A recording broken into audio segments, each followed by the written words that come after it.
Velithara stared at the human standing in the center of her trap. She had expected him to show fear or panic, or at least some sign that he understood he was about to die. Instead, Captain Kim Dae-ho looked almost happy, like someone had just given him a present he had been wanting for a long time. What Velithara did not know was that Dae-ho was not like other humans. He was part of something that most people in the galaxy had never heard of. The Enhanced Human Program was Earth's most secret military project. Only a few dozen people in the entire government knew it existed.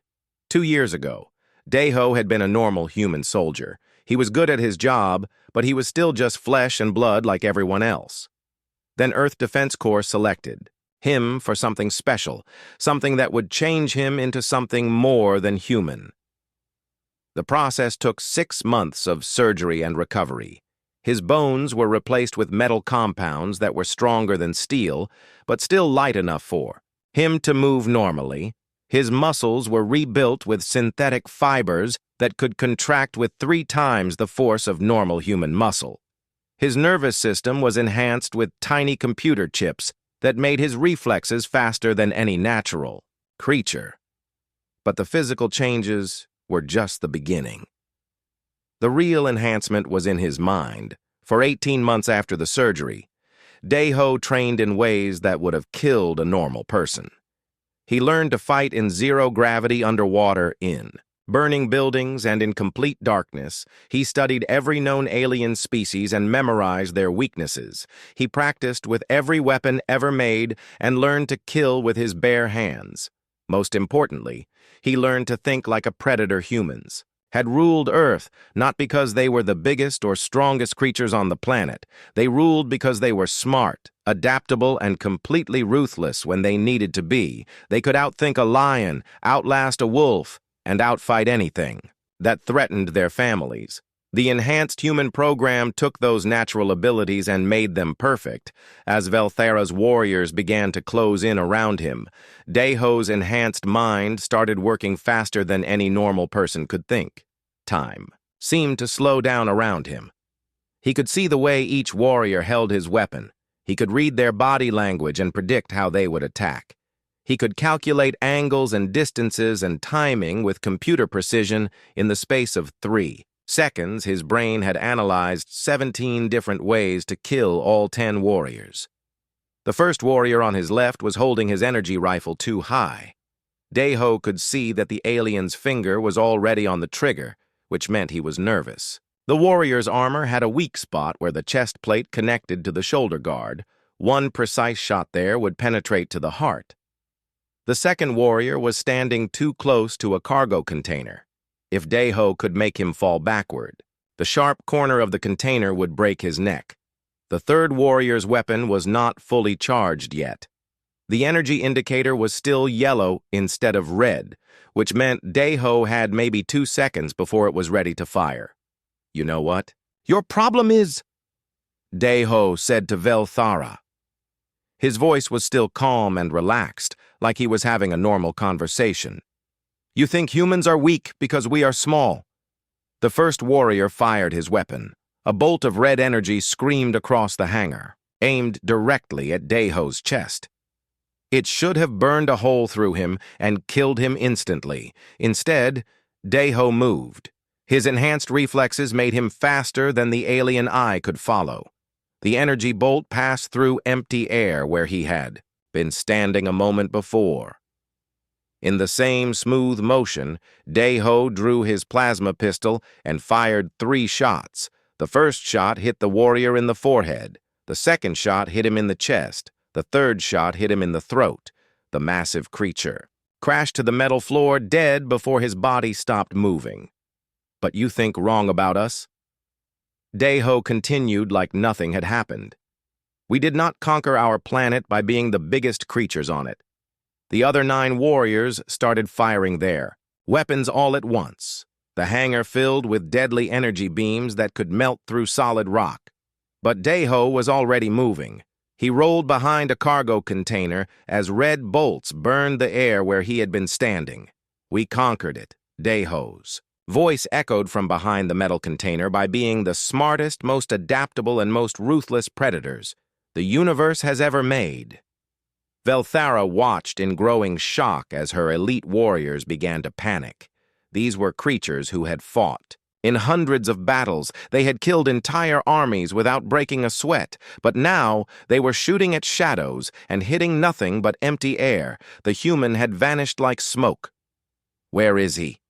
one of the warriors shouted in the alien language. His voice was high with fear. "I do not know," another warrior answered. "He was here a moment ago." Velthara's yellow eyes searched the shadows between the cargo containers. She could not see the human anywhere. It was like he had simply disappeared. But she knew he was still there somewhere, planning his next attack. You see, Deho's voice came from a completely different direction. "Now, your species became strong by growing bigger and more dangerous. But humans became strong by learning to hunt things that were bigger and more dangerous than we were." A warrior turned toward the sound of the voice and fired his weapon.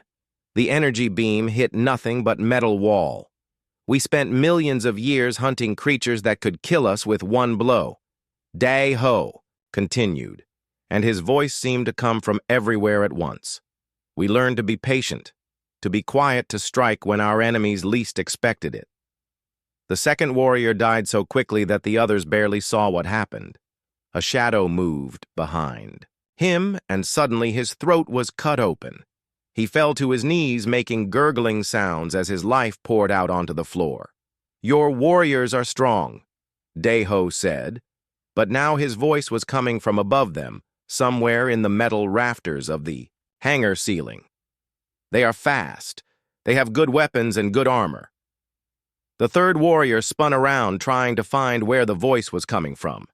He raised his rifle and fired randomly into the darkness above.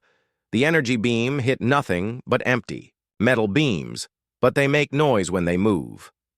Deho continued. "They think like soldiers instead of hunters. They expect their enemies to fight fair." Something small and round rolled across the floor toward the group of warriors. It was a grenade. The explosion killed the fourth and fifth warriors instantly. The others were thrown to the ground by the blast. Their armor saved them from dying, but they were hurt and confused and more frightened than they had ever been in their lives. From the smoke and fire of the explosion, Deho appeared like a ghost of death. He moved between the surviving warriors faster than they could react. His enhanced strength let him hit with the force of a sledgehammer. His enhanced speed made him impossible to track. The sixth warrior tried to grab him with both hands. Deho broke the alien's wrists and then drove his knee up into the creature's face, hard enough to crush the skull. The warrior dropped like a stone. 4 warriors left, and Velthara was starting to understand that she had made a terrible mistake. This was not a normal human. This was something else, something that her species had never encountered before, something that might be more dangerous than anything they had ever fought. "This is impossible," she screamed at the shadows. "You are just one human." From somewhere in the darkness, Deho's laughter echoed through the hangar. It was not a cruel laugh or an angry laugh. It was the laugh of someone who was enjoying himself. "That is your second mistake," he said. "You think being outnumbered is a disadvantage for humans? We spent thousands of years learning to hunt in groups, but the best human hunters learned to hunt alone." The seventh warrior made the mistake of trying to run. He got 3 steps before Deho appeared in front of him like magic. The warrior's own weapon was turned against him, and he died with his finger still on the trigger, because when you hunt alone, Deho continued, you do not have to worry about protecting anyone else. You do not have to coordinate with a team. You can be as violent and as ruthless as you need to be. 3 warriors left, and they were no longer elite fighters. They were frightened animals trapped in a cage with a predator. They could not see, could not catch, and could not kill. The 3 remaining warriors pressed their backs together in the center of the hangar. Their weapons swept back and forth as they searched the shadows for any sign of movement. These creatures had terrorized entire star systems, but now they were The ones who felt terror, Velthara could not believe what she was seeing. Her elite guard was falling apart. The most feared fighters in her army were acting like frightened children, hiding from monsters in the dark. "Find him," she screamed at them. "He is just one human. Kill him." But the warriors were no longer listening to her. They were trying to survive against something they did not understand. Captain Kim Dae-ho had become something beyond their experience. He was not fighting like a soldier or a warrior. He was hunting like an animal that had been born to kill. The eighth warrior made a fatal mistake. He took a step away from his companions, trying to get a better angle to shoot into the shadows. That single step separated him from the group, and Dae-ho struck like lightning. The human appeared from behind a cargo container, moving faster than the alien eye could track. His enhanced muscles let him leap impossible distances. His enhanced reflexes let him move between the warriors. Shots like he could see the future. The warrior fired his weapon, but Dae-ho was already inside his guard.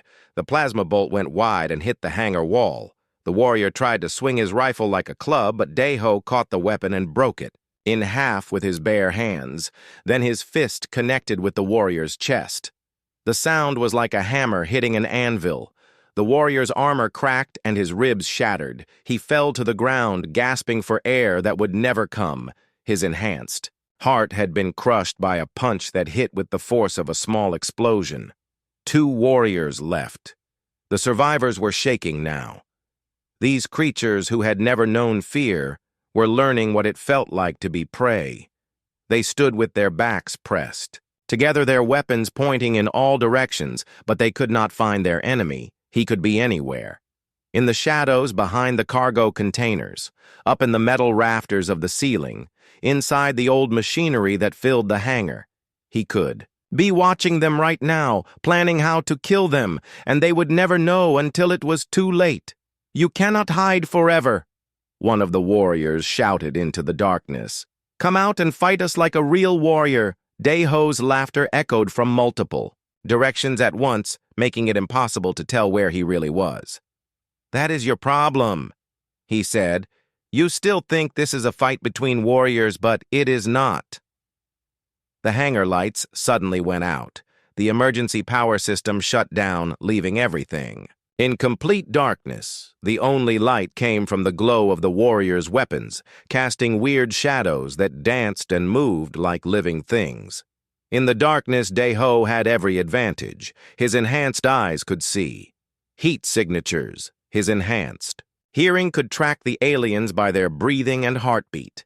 His enhanced brain could map their exact positions even when they could not see each other. "This is a hunt," he continued, and his voice seemed to come from everywhere and nowhere.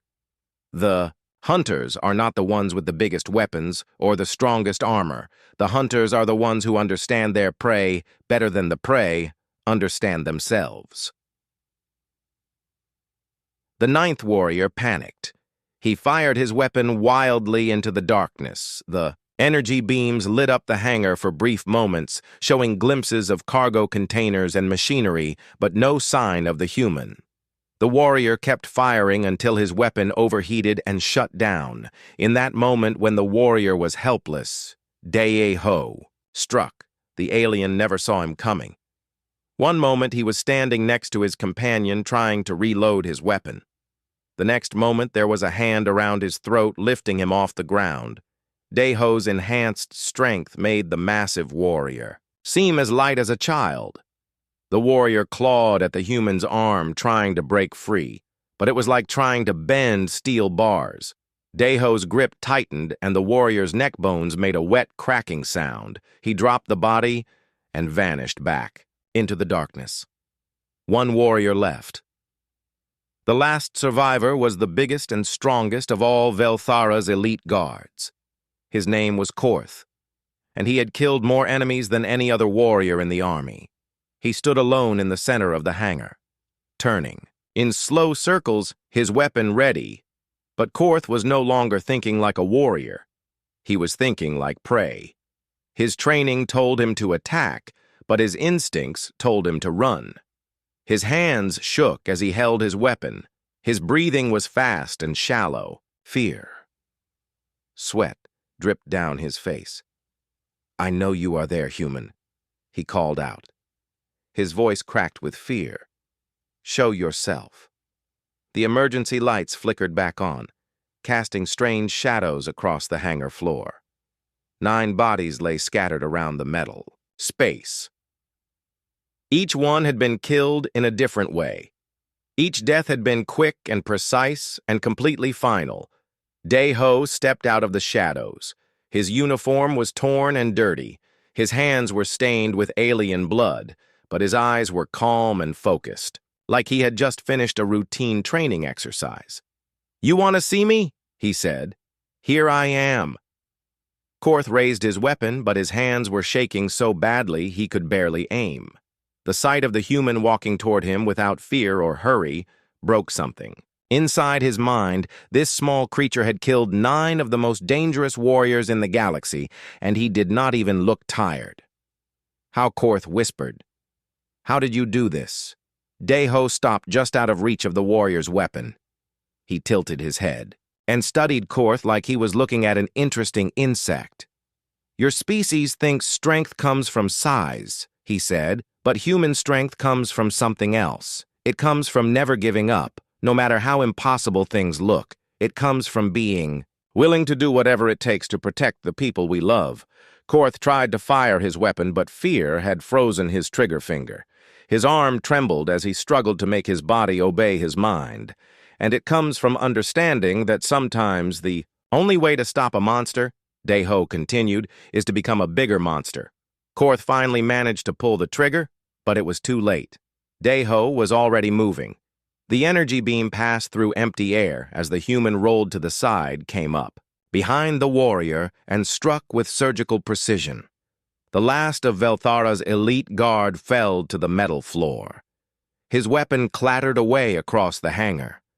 Now there was only silence except for the hum of the life support systems and the sound of Velthara's rapid breathing. 10 warriors dead, 1 human still standing. Dae-ho turned to face the alien warlord. His eyes were no longer calm. They burned with cold fire like stars about to explode. Velthara took a step backward, her 4 arms reaching. "For her own weapons, your turn," he said. Captain Kim Dae-ho stepped off his small fighter ship onto the cold metal floor of the abandoned space station. His boots made loud sounds as he walked through the empty hallways. The station had been dark for months now, but someone had turned on the basic power systems just for this meeting. Dae-ho knew this was a trap. He had known it from the moment he received the message 3 days ago. The message was simple and direct. It said that the alien warlord Velthara wanted to meet him alone. On this old mining station in the Kepler system, she promised to discuss terms for ending the war between her forces and the human colonies. But Dae-ho was not stupid. He had been hunting Velthara across 7 different star systems for the past 3 months. He had seen what she did to human settlements. She did not want peace. She wanted blood. The corridors of the station stretched out before him like the inside of a giant metal snake. Emergency lights flickered on and off, casting strange shadows on the walls. The air tasted old and stale, like it had been recycled too many times. Somewhere in the distance, he could hear the hum of the station's life support systems working to keep the place breathable. Dae-ho walked slowly and carefully. His hand rested near his plasma pistol, but he did not draw it yet. He wore the standard black uniform of Earth Defense Corps, but there were small differences that most people would not notice. His uniform had extra padding in certain places. His boots were heavier than normal, and his eyes moved in a way that suggested he was seeing much more than a normal person would see. As he walked deeper into the station, he thought about Velthara. She was one of the most dangerous alien warlords in this part of the galaxy. Her species called themselves the Zethkari. They were tall and strong with purple skin and 4 arms. They had been warriors for thousands of years, and they looked down on humans as weak, soft creatures Velthara herself was special even among her own people. She stood 8 feet tall, and her 4 arms could each lift as much as a normal human could lift with both hands. Her yellow eyes could see in the dark better than most species could see in daylight. She had personally killed over 200 enemies in battle, and that was just the ones people knew about. 3 months ago, she had attacked the human colony on Taurus Prime. It was a peaceful farming world with 50,000 people living there. Families, with children who had never hurt anyone. They grew food and built homes and lived quiet, happy lives. Velthara changed that in one day. Her ships came out of hyperspace without warning. Her warriors landed and began killing everyone they could find. They burned the farms. They destroyed the cities. They took prisoners to sell as slaves in distant markets. When the attack was over, 47,000 people were dead. The survivors begged Earth Defense Corps to send someone to stop her. That someone was Deho now. He walked through the metal corridors toward what he knew would be the most dangerous fight of his life. The station seemed to go on forever. Corridor after corridor of empty rooms and broken machinery. This place used to mine rare metals from the asteroid belt, but the company went out of business years ago. Finally, Deho reached the main hangar bay. It was a huge open space with a curved ceiling that stretched up into darkness. Cargo containers were stacked everywhere like metal mountains. Old loading equipment sat covered in dust and rust.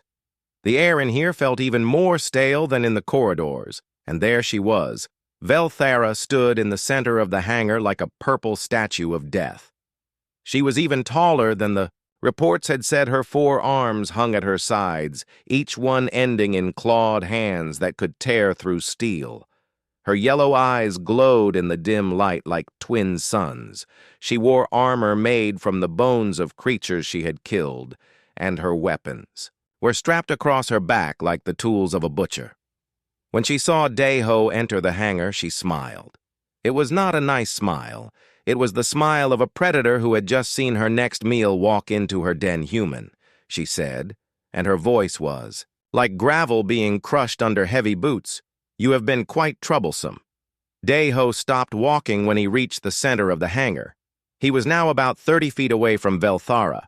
He could see every detail of her alien face, the way her yellow eyes never blinked, the way her nostrils flared when she breathed, the way her clawed hands opened and closed like she was already imagining them around his throat.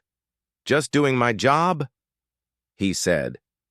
His voice was calm and steady, like he was talking. "About the weather. For 3 months you have hunted me," Velthara continued.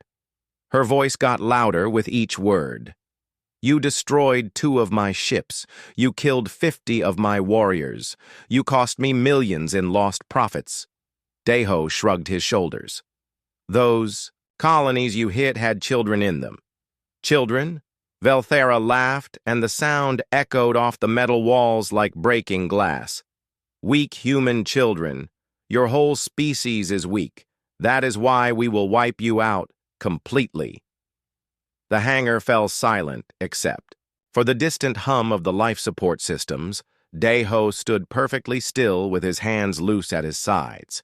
He looked relaxed, like he was waiting for a bus, instead of facing one of the most dangerous killers in the galaxy. Then the shadows began to move. At first, it was just a hint of motion near the cargo containers, then more movement behind the old loading equipment. Dark shapes that had been perfectly still suddenly shifted and began to emerge into the light. They were massive creatures, each one twice the size of a human. They wore thick armor that looked like it could stop a tank shell. Their weapons were energy rifles that glowed with deadly power. These were not ordinary soldiers. These were Velthara's personal guard, her elite. Warriors who had never known defeat in battle one by one. They stepped out of their hiding places until 10 of them surrounded Deho in a perfect circle. Each warrior was different, but all of them shared the same look of cold professional violence. They had killed hundreds of enemies between them. They were the best fighters in Velthara's entire army. Daeho turned slowly in a circle, looking at each warrior in turn. He counted them carefully, 10 enemies each one, capable of killing a dozen. Normal humans, without breaking a sweat. Each one armed with weapons that could melt through steel. Each one trained from birth to be the perfect killer. When he finished his count, he looked back at Velthara. She was grinning now, showing rows of sharp teeth that could bite through bone. Her yellow eyes gleamed with satisfaction. This was the moment she had been waiting for. The moment when the troublesome human would finally realize he was going to die. My 10 elite warriors surround you, little human, she said. Her voice was full of cruel joy. You walked right into my trap like a stupid animal. How does it feel to know you are about to die? The warriors raised their weapons. The energy rifles began to glow brighter as they charged up for firing. The circle tightened as the massive creatures took steps toward Daeho. Any normal person would have been terrified. Any sane person would have begged for mercy. Any rational person would have tried to surrender. Daeho did none of those things. Instead, he looked around at the 10 deadly warriors surrounding him. He looked at their weapons and their armor and their confident faces. He looked at Velthara, standing there, waiting to watch him die. And then he smiled. It was not a frightened smile or a nervous smile. It was the smile of someone who had just heard the best news of their entire day. It was the smile of a person who had been waiting for exactly this moment. Great, he said, and his voice was full of genuine happiness. I'm bored anyway. The confidence in his voice made Velthara's smile falter. Something was wrong. Humans were supposed to be weak, frightened creatures when faced with superior force, but this one seemed actually pleased to be surrounded by 10 elite warriors who wanted to kill him. What was she missing? What did this human know that she did not? Velthara stared at the humans standing among the bodies of her warriors. 10 of the most deadly fighters in the galaxy lay dead around him, and he looked like he had just finished a light workout. His breathing was steady. His stance was relaxed. His eyes held the cold patience of a natural killer. This is impossible, she said, but her voice was no longer strong and confident. It was the voice of someone whose entire understanding of the universe had just been shattered. You are just one small. Human Daeho walked slowly around the edge of the hangar, keeping his distance from Velthara, but never taking his eyes off her.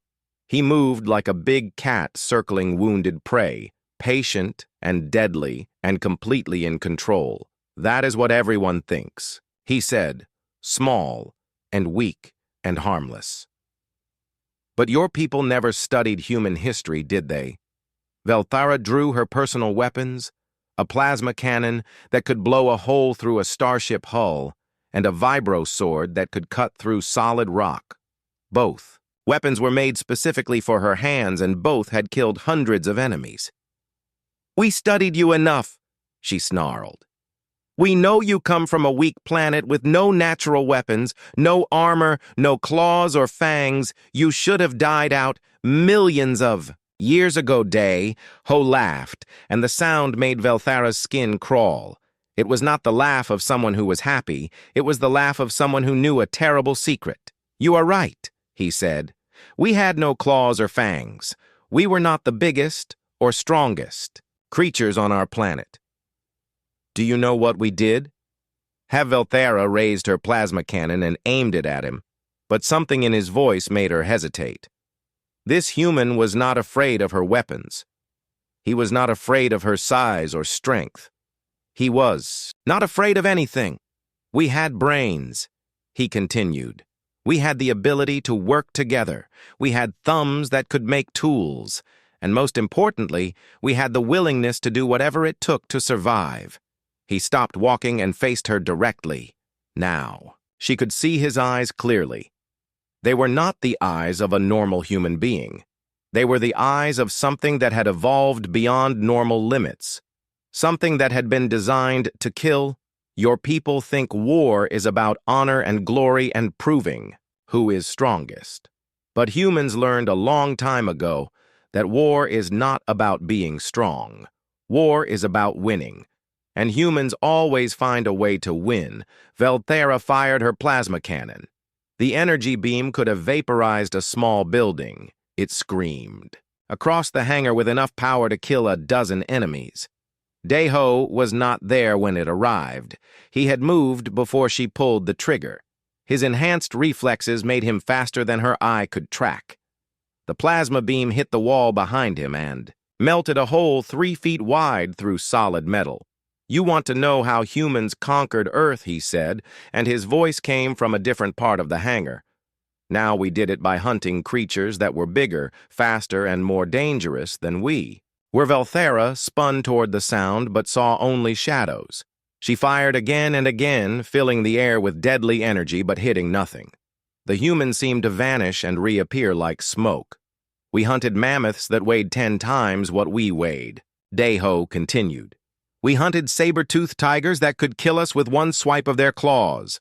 We hunted giant bears that could tear us in half. Another energy beam lit up the hangar and another section of wall melted under the plasma cannons. Power. But still the human was untouched. And do you know how we did it?" Daeho asked. "We did it by being patient, by being smart, by working together, and by never ever giving up no matter how hopeless things looked." Velthara was breathing hard now. Her 4 arms ached from the weight of her weapons. Panic was starting to creep into her mind. She had faced armies and won. She had killed legendary warriors in single combat, but she had never faced anything like this. The human appeared beside a cargo container just long enough for her to see him, then vanished again before she could fire. Her shots were getting wilder and less accurate. Fear was making her sloppy. But the best human hunters learned to do something else. He continued. They learned to hunt alone. Because when you hunt alone, you can be as patient as you need to be. You can wait for exactly the right moment. You can become the thing that your prey has nightmares about. Velthara backed toward the hangar exit, but found her way, blocked by fallen debris from her own weapon fire. She was trapped in here with something that was no longer hunting her warriors. It was hunting her. "Show yourself," she screamed. "Fight me face to face like a real warrior." The hangar fell silent except for the sound of her own rapid breathing. She turned in circles trying to watch every direction at once, but the shadows seemed to be moving and shifting around her. "I am not a warrior," Daeho's voice whispered from somewhere very close. "Warriors have rules about honor and fairness. I am something much more dangerous than a warrior." "What are you then?" Velthara demanded. "I am what humans become when someone threatens our families," he replied. "I am what your people created when you decided to attack. Defenseless colonies full of children." Something moved in her peripheral vision. She spun and fired but hit only empty air. Her plasma cannon was starting to overheat. Warning lights blinked red on its display. "The colonies you destroyed," Daeho continued, "had farms and schools and playgrounds. Children played games where they pretended to be brave heroes fighting monsters. They never imagined that real monsters existed." Velthara's weapon overheated and shut down. She drew her vibro sword with her remaining hands. The energy blade hummed with deadly power, but her grip was unsteady. "But those children had parents," he said, "and grandparents, and older brothers and sisters. And all of those people had one thing in common. They all remembered something very important about human nature." What she whispered, "We are the monsters that other monsters have nightmares about." Daeho stepped out of the shadows directly in front of her. He was close enough to touch, close enough for her to see every detail of his face. His eyes held no anger or hatred or emotion of any kind. They held only the cold calculation of a perfect predator. Velthara swung her vibro sword with all her strength. The energy blade could cut through anything it should have sliced, the human in half. Instead, Deho caught her wrist with one hand. His enhanced strength was greater than her natural power, even with 4 arms. The sword stopped in mid-swing, unable to move another inch. "Impossible," she gasped. "You keep using that word," he said. "But there is nothing impossible about this. Your people declared war on humanity. You attacked our children. You thought we would be easy prey. You were wrong." His other hand reached for her throat. His fingers closed around her neck like a steel collar. She tried to break free, but his grip was unbreakable. "You wanted to see what humans do when we are angry, when we are hunting, when someone threatens our young." His voice was soft now, almost gentle, but somehow more terrifying than any scream. "You found out." Velthara looked into his eyes and saw her death reflected there. She saw the end of her army, her empire, and everything she had built through centuries of conquest. This small human had become the instrument of her destruction. "Please," she whispered. Deho tilted his head and studied her face. "Please," he repeated. "What did the children on Taurus Prime say when your warriors came for them?" Her vibro sword fell from nerveless fingers and clattered on the metal floor. Deho's hand tightened around Velthara's throat, but then he stopped. His enhanced hearing had picked up something that made him release her and step back. A new sound was echoing through the hangar, the heavy footsteps of something very large. Approaching from the corridor outside, Velthara collapsed to her knees, gasping for air. Her yellow eyes were wide with terror, but suddenly they flickered with hope. She knew what was coming. "You thought you had won." She wheezed. "But I saved the best for last." The footsteps grew louder. Each step shook the metal floor of the hangar like thunder. Deho turned toward the entrance and saw something that would have made a normal human run in terror. A figure filled the doorway.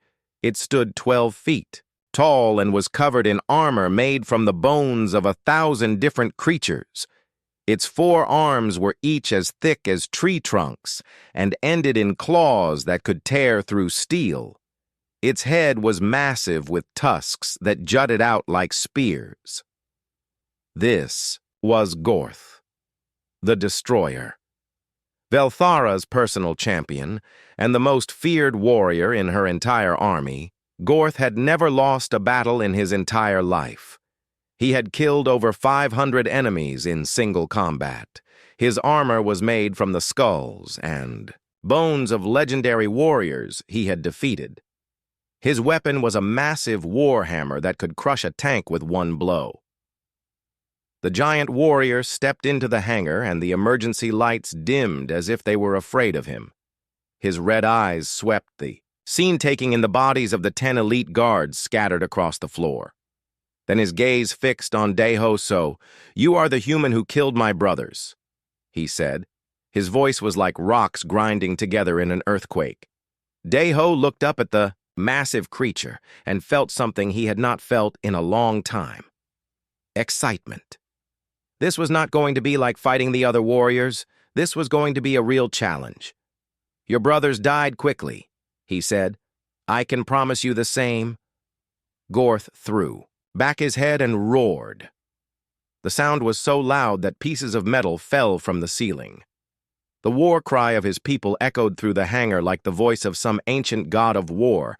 "I have killed creatures from 100 different worlds," Gorth said, as he raised his massive hammer. The weapon was so heavy that a normal person could not even lift it. "I have crushed the bones of legendary heroes. I have drunk the blood of champions." Deho drew his combat knife. It looked like a toy compared to Gorth's hammer, but his enhanced strength would make it deadly enough. He had learned long ago that size was not as important as skill. "And what have you done?" "Little human," Gorth continued.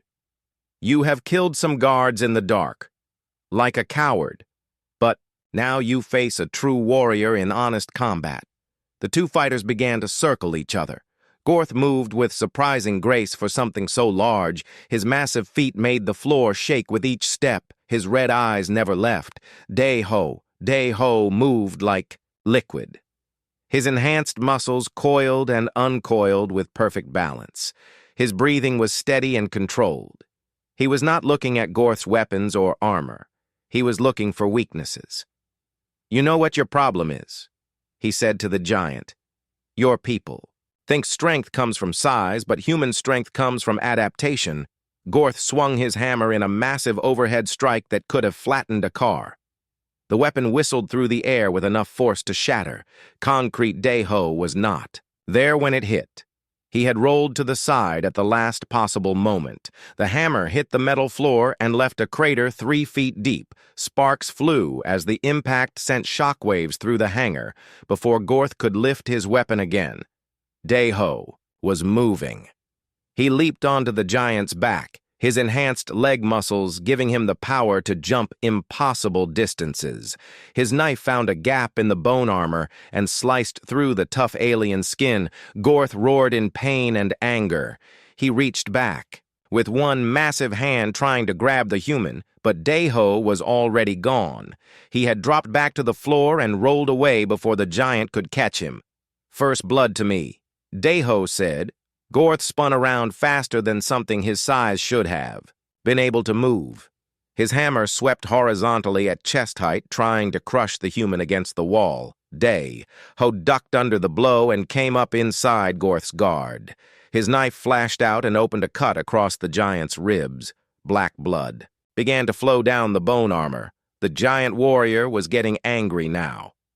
His roars echoed through the hangar as he swung his hammer again and again. Each blow could have killed 10 normal humans, but none of them connected. Dae-ho was too fast, too. "Smart and too experienced? You fight like a coward?" Gorth bellowed. "Stand still and face me." But Dae-ho had not survived this long by fighting fair. He had survived by fighting smart. Every time Gorth attacked, he learned something new about the giants. Patterns. His enhanced brain processed the information and calculated the perfect counterattack. "Cowards live longer than heroes," he said. "Heroes die making grand gestures. Cowards die in their sleep surrounded by their grandchildren." Gorth's next attack was different. Instead of trying to hit Dae-ho with his hammer, he threw the massive weapon like a spear. The warhammer spun through the air with deadly accuracy. Dae-ho barely managed to dodge. The hammer embedded itself in the wall behind him with such force that it cracked the metal bulkhead. But now Gorth was weaponless. The giant reached for a backup weapon strapped to his back, but Dae-ho was already moving. His enhanced speed carried him across the hangar in the blink of an eye. He leaped up onto Gorth's chest and drove his knife toward the giant's throat. Gorth caught his wrist just inches from the killing blow. The giant's strength was incredible even by alien standards. He began to squeeze, trying to crush Dae-ho's hand, but Dae-ho's bones were reinforced with metal compounds. He smiled as he felt Gorth's surprise when his hand did not break. Instead, he twisted his wrist in a way that no normal joint could move and drove the knife home. The blade found the gap between 2 pieces of bone armor and sliced deep into Gorth's neck. The giant's eyes went wide with shock. He had never been wounded so badly. In battle, Gorth staggered backward, his free hand going to his throat to try to stop the bleeding, his grip on Dae-ho's wrist loosened just enough for the human to break free. The giant warrior was dying, but he was not finished fighting. He lunged forward with his bare hands, trying to crush Dae-ho with pure brute force, his massive arms spread wide to prevent the human from escaping. Dae-ho did not try to escape. Instead, he did something that surprised even Gorth. He charged straight at the giant. At the last moment, he slid between Gorth's legs and came up behind him. His knife found the weak spot at the base of the giant's skull. The enhanced blade sliced through bone and nerve, and Brain Gorth the Destroyer fell forward like a toppling mountain. His massive body hit the floor with a crash that shook the entire hangar. His red eyes stared at nothing, and his breathing stopped. Silence fell over the hangar, broken only by the sound of Deho's steady breathing. He stood over the body of the greatest warrior in Velthara's army and wiped his knife clean on the giant's armor. Velthara stared at the scene. In complete shock, Gorth had been unbeatable. He had never even been seriously wounded in combat, but this human had killed him in single battle. How she whispered, "How is this possible?" "Day?" Ho turned to look at her. His eyes were calm again, like the killing of the giant had been just another routine task, because he said Gorth fought like he expected to win. But I fought like I expected to die. And a human who expects to die will do anything to take his enemy with him. Now there was only Velthara left. And she was beginning to understand that she had made the greatest mistake of her life. Velthara stood alone in the hangar, surrounded by death. 11 bodies lay scattered across the metal floor, 10 elite warriors and 1 legendary champion, all of them killed by a single human who now walked toward her with the patience of fate itself. She raised her plasma cannon again, even though it had failed her before. Her 4 hands shook as she aimed at Captain Kim Dae-ho. This weapon could destroy a building, but somehow she knew it would not save her. "This changes nothing," she screamed. Her voice echoed off the metal walls, but it sounded hollow and desperate. "I still have armies. Fleets, I will burn every human world to Ash Dae-ho," stopped just out of reach and tilted his head like he was listening to something interesting. His eyes studied her face with the detached curiosity of a scientist examining an insect. "No, you will not," he said simply. "What do you mean?" she demanded. "I have 1,000 ships, 10,000 warriors. They will avenge my death." Dae-ho smiled, and it was not a nice smile. It was the smile of someone who knew a secret that would change everything. "Your fleets are already gone," he said. The words hit her like a physical blow. "Impossible," she gasped. "My ships are hidden in the Vega system. No one knows where they are." "Enhanced human program did not just make better soldiers," he continued. "We also made better spies, better hackers, better strategists. While you were setting this trap for me, other humans were setting a bigger trap for your entire army," Velthara felt. Her legs go weak. She stumbled backward against a cargo container. Her yellow eyes were wide with growing horror. "You are lying," she whispered. 3 days ago, human stealth ships surrounded your hidden base," Dae-ho said. His voice was calm and matter-of-fact, like he was reading a weather report. "Your ships never even knew they were there until the first missiles hit.